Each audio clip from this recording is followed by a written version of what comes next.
So they say it doesn't matter what a rookie card is anymore. Let's make it make sense. You ready? Then let's do it.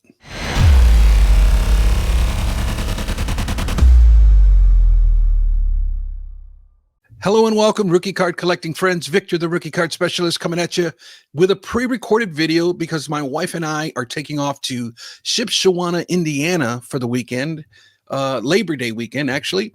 And just so happens that a Shipshewana card show will be in the area. I'm really excited about this show. I like going to that show, but I don't go to it as frequently as I'd like to because it is a couple-hour drive, and many times it's just hard for me to get there. So I want to talk about a few things. Mainly, the main topic is some things that I've heard in the last week or two that it no longer matters what a rookie card is, and I do want to address that issue. But first, I want to address this issue because it hits close to home, and that is an article released by Sports Collectors Digest, and it was about a arrest that was made, an arrest that was made, and it seems like that is happening more and more. It is more and more prevalent that we're starting to see scams, and we're starting to see people stealing, and we're starting to see smash and grab type things at local card shops, and crime is really elevating in our hobby. And that's because it's one of them things that I spoke about. It's one of the cons of when the hobby turns all about money, when the hobby turns and we overemphasize everything about money and prices, and everything is escalating the market.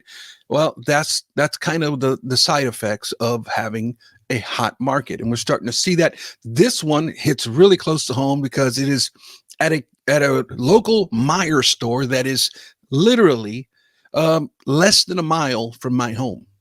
And here's the article. It says, an attempt to steal nearly $1,500 worth of sports cards from a local store led to a high-speed chase and 3 arrests in Northwest Indiana last week. Police in Portage, which is the town I live in, say that they were called to a Meijer store late Wednesday morning where police were told that store officials had seen 2 women placing boxes of cards into a plastic container and leaving the store without paying for them. Police were told 3 suspects had fled the scene in a black BMW. Patrol officers saw the vehicle traveling at a high rate of speed and pursued it. The BMW hit another vehicle during the chase and went airborne before winding up in Imagination Glen Park, according to Northwest Indiana Times. That sounds like something you would see in a movie, a high-speed chase in a BMW that went airborne. It's kind of funny, but it's not. This is a shame, you guys. It really is. I ended up covering up the faces and the names of the people because I don't like when articles or websites or social media platforms do that kind of thing. They might have done what they've done, but they still have to go through their day in court and to just throw out people's names and pictures out there. So I covered that up because to me, I found that part irrelevant. Here we have a situation that hits really close to home, and it's really, you're stealing $1,500 worth of what, blaster boxes, mega boxes, and of retail product, and it's 2 young ladies and a young man, and they have taken their lives, and literally now they're facing felony charges on something that to me just makes no sense, and this is kind of the state of where things are at. I just found that interesting, especially since it hits so close to home. I wanted to bring that up. Also, I wanted to bring up a situation, and I spoke about this last week when I was hosting on Hobby Hotline, but I'm faced with a dilemma, and maybe you can help me with this. I have grandchildren, and my oldest is 8 years old, Eli. He's a really cool kid. but he's starting to take interest in what I'm doing with sports cards. He plays in Little League. He enjoys the game of baseball very much. I've given him some cards, especially Mike Trout and that kind of thing. And he comes over and he'll come downstairs where I'm at. What you doing, Papa? What you doing? Teach me, Papa. And so I start slowly introducing him to the hobby. I'm kind of teaching him about penny sleeves and top loaders and how we're supposed to, carefully put the card in the penny sleeve and carefully put the card in the top loader. And I kind of teach him how to do all that. And then I give him some to practice on, and he's kind of practicing how to take them in and out. But I'm faced with something, a conviction that I'm really wrestling with. And that is, do I want to expose my grandson to the hobby? And that's a really harsh question to really ask myself, because what I'm seeing is this element of gambling. Everywhere I look now, there's this atmosphere, this vibe that comes off as gambling. And it may not, when we look at, razzes and breaks, and when we look at, let's go. And when we look at, we're opening up a pack and we release that big emotional explosion of excitement, that to me it releases like an endorphin, like it releases that dopamine rush of pulling something big or something exciting. And do I want to expose my 8-year-old grandson to that type of dopamine rush? And I don't know how my daughter and her husband feel about gambling. They don't gamble as far as I know. But and I feel like, man, is this something now I got to have this kind of conversation with my daughter and my son-in-law? And it's one of them things where, what do I do here? I really don't want to expose him to that kind of rush, that endorphin, adrenaline rush, that dopamine hit of if we're opening up packs and we hit something big and we're kind of like all excited and all, I don't think it's healthy. So that's kind of what I'm wrestling with. And I tell you, even as a grandpa, you still struggled doing right by your kids. You know what I mean? So yeah, let me know. I could be overthinking this thing. I don't know. But it is a concern that kind of popped this week. And I just wanted to share it with y'all. Anyways, let's get right into this. I do want to, and I do want to get into this topic. And it's a couple of things that I've heard it said this week, that it doesn't matter what a rookie card is or which one is the rookie card. And a lot of that was inspired by an episode I saw on one of my favorite channels on YouTube, and that's Jeremy Lee's Sports Cards Live. He interviewed Brian Gray, who comes on Jeremy Lee's show maybe 2 or 3 times a year. But I like listening to Brian Gray because he's comical. And I know last year he was on Brian Gray and Jeremy Lee brought up the topic of the rookie card. And it seemed like in that episode, Brian Gray was like really kind of unclear exactly what is a true rookie card. And he kind of like, I think I posted that in one of my videos. I posted his response because when talking about the rookie card, he seemed very perplexed, very unsure of himself. And so a year later now, last week, he's on an episode of Jeremy Lee, and he says this. Let me show it to you here. Here, I got to ask you, I got to jump in. Jordan rookies, which, in your opinion, what is the Jordan rookie card? The Star is the rookie card, and the market, like I talked to someone today who owns 2 of the 3 Star PSA 9s. And I believe one's going to come up for sale pretty soon. And I'm hearing like 1.5 to 1.75 million for a Star PSA 9. Like these are numbers that like the PSA 10 never dreamed of being, on the 86. The Star rookie is exceptionally important. I've never totally trusted the card. I've never totally trusted when everything was printed, how many were printed. We keep hearing like little things come out here and there. I just don't know. But it's such an important card. It's always been undervalued, the whole history of the hobby. And if you're seeing that now and you don't go buy like Crunch and Munch and some of those cards, like the other Jordan Star stuff, man, that's going to be a field day. Yeah. Because that stuff is so undervalued. Like an 86, like the 86 Jordan, the 10 card set. Holy crap. You can buy those cards for hundreds of dollars. Like, if you have $1 million to spend, it wouldn't be a bad idea to go buy 2,000 or 3,000, 2,000 of those cards at $500. Are you stockpiling the other Star Jordans right now? No, but I'm tempted to, because I'll be honest, there's no way 86 Star 10 card set Jordan should be 400, 500, 600, 700. No freaking way. That makes no sense. So if you are saying, in your opinion, the Star 101 84 Jordan card is the rookie card, what does that make the 86 Fleer in your mind? Well, I mean, here's the problem. The Beckett definition, I guess, makes the 86, 87 Fleer the card. It's widely distributed. That's why the Star's never been considered a rookie, and it's always been an XRC, because it wasn't widely distributed. It was very regional in nature. It was distributed on a very limited basis. But to me, the technical definition of a rookie really doesn't matter.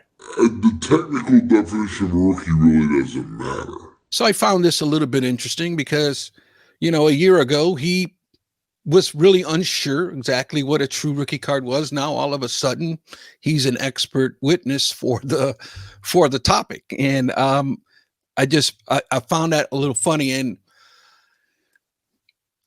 this is the type of thing, and I feel like it is a very common response from those who are maybe corporate or industry type people. This is a very common response. I have spoken to many folks or listened to many folks within the corporate / industry that have this type of belief. And I believe it's by design. This is exactly what they want us to think. This is exactly what the industry wants us to believe, is that, hey, it doesn't matter. They're all rookie cards. So you go ahead and print anywhere between 2,000 to 4,000 cards of a certain player, and we're supposed to just say, hey, wonderful, they're all rookie cards. But I beg to differ. I also want to make this one point about a very popular podcast that I listen to on a weekly basis, and that's Sports Card Nonsense. But I enjoy listening to them, although Mike Giuseppe has a really hard time with the older folks in the hobby. I have heard him say that he just wishes that we would just all die already and go away. But that's part of the charm of why I love Mike. He just has that East Coast, New Jersey, Boston attitude. And those are some of the things that I really enjoy about him. But again, he's one where he's a big breaker. He has been for many years. And they are the type that if I were to get into breaks again, he would be the guy that I would go to. But I did breaks in 2014 and 2015, but I got out of it. But if I were to ever get back into it, they would be the people I use.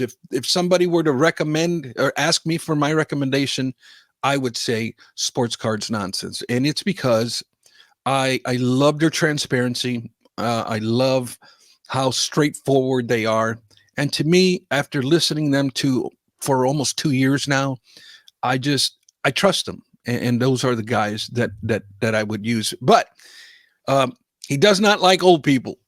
If you're over the age of 40, he doesn't like you.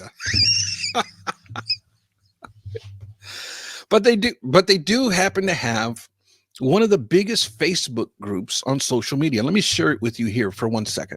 All right, so here it is here. This is a post that went up on Sports Cards Nonsense, and they have like over 240,000 members on there, and it's a very active Facebook group. But he had a John Carter here on August 5th put up a post, and he would said, wouldn't it be great, or maybe it exists, a site where they can tell us what is universally considered a player's true rookie card. And this post had 160 comments on it. And I want to share with you some of it here because the answers that I was seeing and reading on this thing were just absolutely all over the place. And there, as you see here, some of them are just too long to get into. But can I tell you that there was 160 comments, and it really, the wide variety of opinion, misinformation, the variety of nonsense that was posted on this thing is just unbelievable. It is all over the place. So I share that with you to say this, is that the following week or the following episode of their podcast, there was a segment that they have, it's called mailbag segment, and where they answer questions. So Jesse reads the questions off and Mike answers them. Sometimes they expound on them. Sometimes they just give a quick answer and move on, because they try to fit in as many questions as they can in a 10-minute segment. So Jesse starts firing off questions. And one of the questions was, can you give your opinion on such and such as true rookie card? Or what is a true rookie card? And Mike's response was very quick, but he basically said, and I quote, "Don't worry about what a true rookie card is. Next question." It's responses like that from basically industry folks, corporate folks, that is a very common thing. And I believe that, it doesn't matter. Have you read? This is only a small sample size that I gave you here of the broad variety of opinion with comments. And some might say, well, it's because of you, Victor. You're the one that's causing all the confusion and all the disrupting the hobby. No. I started this journey in 2015 on dissecting and studying rookie cards. And I can tell you, in 2015, before I started any of this, I was reading these types of responses on social media, on message boards. And this is the type of thing where I say, where the chaos, they have us exactly where they want us. The chaos was created by the card manufacturers, because chaos creates cash. But, and I've said this before, but any respectable dealer, collector, anybody who is in the know knows that not all rookie cards are created equal. So when I hear stuff from like Brian Gray that it doesn't matter, and to Brian's credit, he did say to me, meaning in his opinion.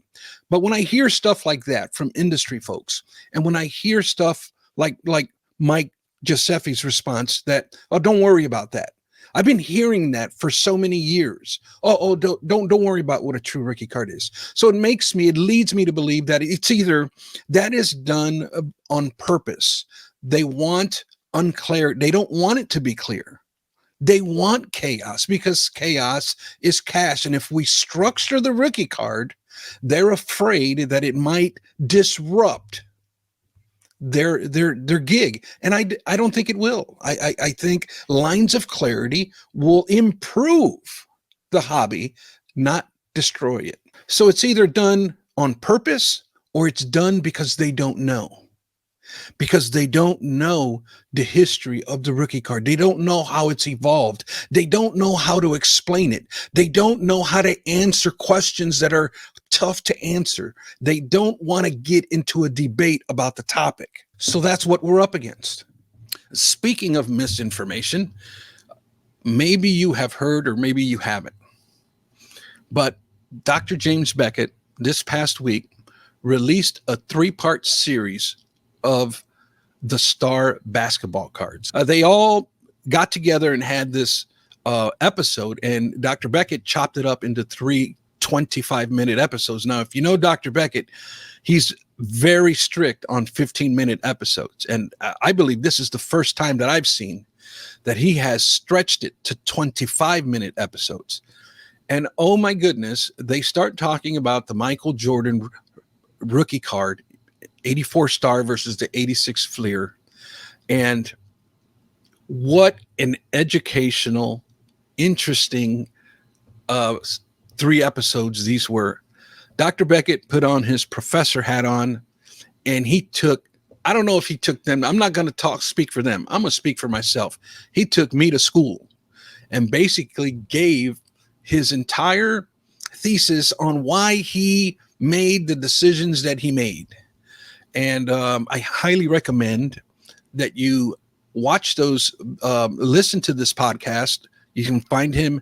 I'll even leave a link to those 3 episodes in the show notes, you guys, because this stuff was so good and so educational, and taking nothing away from Steve and Dave and these guys. They ask great questions, hard questions. But Dr. Beckett did his best at answering those questions.